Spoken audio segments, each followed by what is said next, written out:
तेनालीराम आणि चोरीला गेलेल्या विहिरी.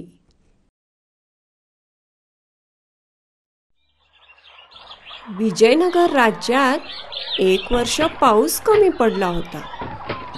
राजा कृष्णदेवरायानं आपल्या एका मंत्र्याला हुकूम सोडला, संपूर्ण राज्यात आणखी नवीन विहिरी खोदा, जेणेकरून उन्हाळ्यात लोकांना पाण्याचा त्रास होणार नाही.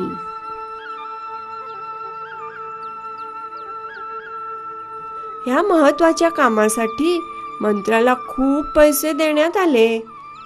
काही आठवड्यानंतर मंत्र्यानं राजाला खबर दिली, महाराज, आपल्या हुकुमानुसार राज्यभरात विहिरी खोदण्याचं काम पूर्ण झालं आहे. शहरात विहिरींची तपासणी करण्यासाठी राजा स्वतः मंत्री बरोबर गेला. विहिरी अगदी व्यवस्थित बनविल्या आणि पाण्याने भरलेल्या पाहून राजा फार प्रसन्न झाला.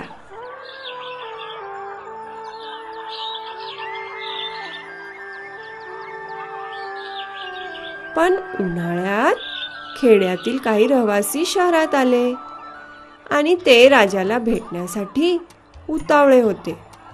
पण या गरीब लोकांना राजवाड्याच्या आत सोडायला कोणी तयार नव्हतं. शेवटी त्यांनी तेनालीरामला भेटून त्याची मदत मागण्याचं ठरवलं.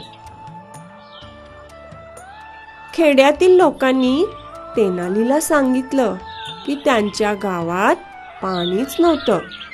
ते म्हणाले, आम्ही मंत्र्याकडे याच्याबद्दल तक्रार केली, पण त्याचा काही फायदा झाला नाही. आता आम्ही राजाला भेटू इच्छितो, पण राजवाड्याचे पहारेकरी आम्हाला आत जाऊ देईनात.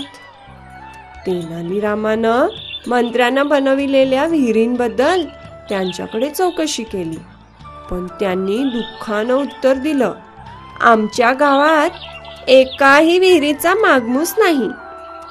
तेनालीरामानं त्यांची मदत करण्याचं वचन दिलं. दुसऱ्या दिवशी दरबारात तेनालीनं राजाला सांगितलं की गावात विहिरींची चोरी झाली होती. राजाला काही विश्वास बसेना.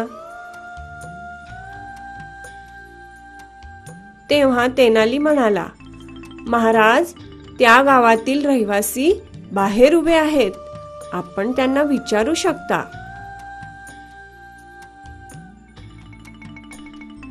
गावकऱ्यांना राजापुढे बोलविण्यात आलं. त्यातील एक जण राजापुढे आदराने वाकून म्हणाला, महाराज, आम्ही एवढ्या लांबून आपणास हे सांगण्यास आलो आहोत की आपल्या मंत्र्यानं बनवलेल्या विहिरी चोरीला गेल्या आहेत. आता पाणी नसल्यानं आम्हाला फार त्रास होऊ लागलाय बघा.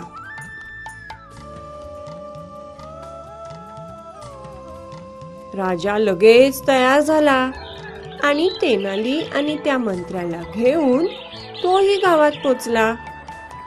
खरंच तिथे विहिरी नव्हत्याच नव्हत्या.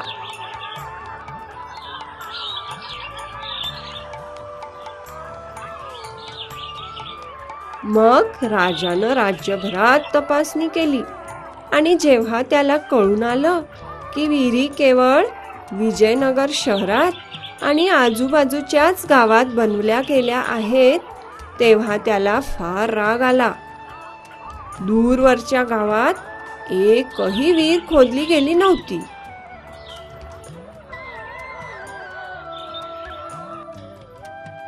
राजाला कळून आलं की लबाड मंत्र्यानं विहिरीसाठी न वापरता थोडे पैसे स्वतःकडेच ठेवून घेतले आहेत. त्यानं लगेच हुकूम सोडला की त्या मंत्र्यानं स्वतःच्या पैशानं 100 विहिरी त्या दूरवरच्या गावात बनवाव्यात.